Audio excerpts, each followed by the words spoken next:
Donc le produit scalaire, à quoi ça sert? Ben, ça sert à savoir si deux vecteurs sont orthogonaux.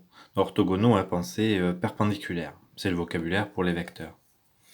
Donc, en effet, le produit scalaire entre U et V, alors si j'utilise cette relation-là qui va être bien commode, avec deux longueurs et un angle,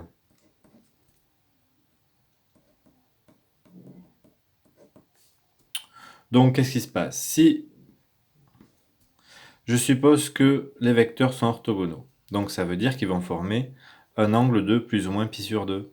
Et donc, que vaut le cosinus d'un angle de valeur plus ou moins pi sur 2? 0. Et donc, le produit scalaire sera égal à 0.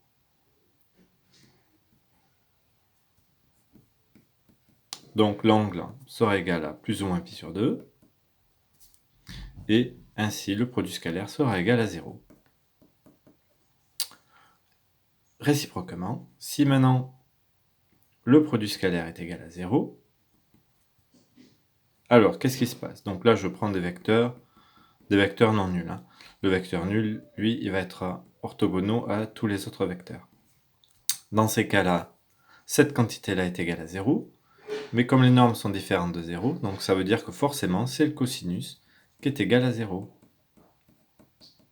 Et à quelle condition le cosinus vaut 0?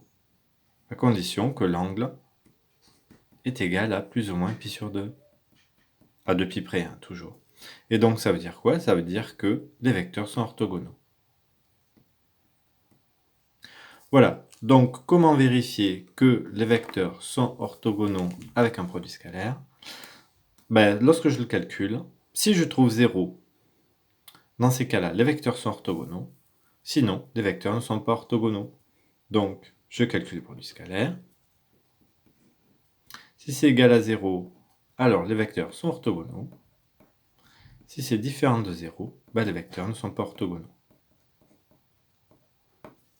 Donc voilà une des utilités du produit scalaire.